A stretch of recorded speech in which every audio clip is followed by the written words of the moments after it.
Good morning বন্ধুরা, তোমরা সবাই কিরকম আসছো? আশা করি ভালো আছো। তো আজকে আমার সকালে এলো আমার ছেলের গুলো লিয়ে। তো আমি উঠতে দিকে আমার ছেলে উঠে গেছে, তো উঠে একটু বাইরে ঘুরে ঘুরে আইলাম। আয়া হেরে খেললে খেলে গা, তো হেরে খেলিয়া খেলাত বইয়ে আমি গেলাম একটু ব্রাশ করে। ব্রাশ করলাম আমি, করে একটু বাইরে হাঁটলাম। বাইরে খুব সুন্দর রোদ উঠাইছে। তো আমি হাঁটতে হাঁটতে দিকে আমার বই নয় গেছে।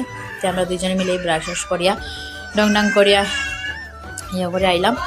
হওয়ার পরে আমি ফ্রেশ হইলাম, একটু মুখ ধুইলাম। ধুই আমার ছেলে বাইরে তার ঠাম্মার খুলে খেলতেছে। তো আমি বাইরে গেছিলাম। আমার মা আমার নেও, তুমি একলা একলা কি করো? কান্দাকাটি করে। এখন যত দিন যায় তো চঞ্চল। তারপরে খাওয়াইলাম, খানি বানাইলাম। খাওয়ানি এখন খাইতে বহুত অসুবিধা দেয়। এখন যত দিন যার বড় খাওয়াইলাম, খাওয়াইয়া তো আমরা দুনো বইনের চা লইয়া বইলাম। তো আমরা ওখানে খাইতাম। তো তার মাসি বান্ধি লিছে কোমরে।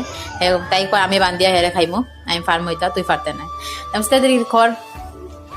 তা আমিও তাই লোক একটু সময় কাটাইলাম, একটু চাও খাইলাম। তো দুই বোন এক জায়গা তৈরি যেতে হয়, মাত কথা চলে আজাইরা আজাইরা মাত কথা মাত্রা। তারপরে মাত্র হইতে দেখি আমার ছেলেও ঘুমাই গেছে এদিকে, তাই ঘুম পাতা লিছে ঘুম পাতা লিছে দেখি আমি থইয়া। তাই আমি গেছি ভাগ করে যত আমার কাম আছে হেলেগা রান্না করতাম। সকালে খানি খাইতাম। তো বেশি কয়টা বাসন আসলে তো মাঝে বাসন মাজিয়া চুলালা পরিষ্কার করেছি। চুলা পরিষ্কার করে তাই আমি হেলেগা রান্না খানি বইতে লাগবো। হেলেগে একটু খিচুড়ি বানাইমো। তো হেলেগে খিচুড়ি বয় দিকে দুপুরের ভাতও বয় দিছি। যেহেতু বাবা কুকার দিয়ে খাইতে পারেন না, তাই চাল শক্ত থাকে, তাই একটু নরম ভাত ভালো খাই। তো তাই লেগে আমি একটু ডেক্সিতে বানাই। ডেক্সিত ভাত বয় দিছি এদিকে, ভাত বয়া এদিকে। আর ভাল লাগে না, মানে তাইও 2 দিন পরে যাইব গিয়া। আর মনটা বহুত খারাপ লাগে যে তাই অতদিন আইসে থাকছে কয়দিন, কিন্তু ওখানে আবার তাই যাইব গিয়া। তবে যতই যার যার একটা লাইফ আছে, যাইব তাই যতই আমি আটকাই। তো দুপুরে রান্নার লেগা করলাম। তো রাতে আজকে বানাইমো আলু দিয়া মাছ দিয়ে বানাইমো। তো সবজি খাটাত বই গেছি আমি এদিকে, সবজি খাটলাম। তো আলু আজকে মাছ দিয়ে বানাইমো, আর বেগুন বড়া করবো, আর ডাইল বানাইমো।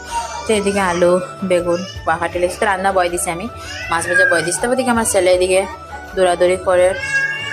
এদিকে আমার ছেলে আমার ডাকের, আমারে ডাকাটাকি করে, মা মা কই কই করে। তো তো এখন হাত পায়ে চলছে। তো এক জায়গায় বয় না, ওই দিকে গড়ে গড়ছে। তারপরে রান্না বয় দিছি, আমার রান্না হয়ে যাওয়ার দিকে মাছ তরকারি দিকে বয় দিছি। মাছ তরকারি বয় এদিকে এদিকে ময়নার খানিটাও হয়েছে নি দেখলাম। তো দেখলাম না, একটু সিদ্ধ হইতে লাগবো। তো আমি আবার কুকারটা খুলিয়া একটু লাগাইয়া আবার কুকারটা আমি বয় দিছি এদিকে আবার বয়া। তো এদিকে মুছামুছি, আমার পাকঘর লেতরা থাকলে আমার বহুত অশান্তি লাগে। আমার চুলা পুরো পরিষ্কার থাকে।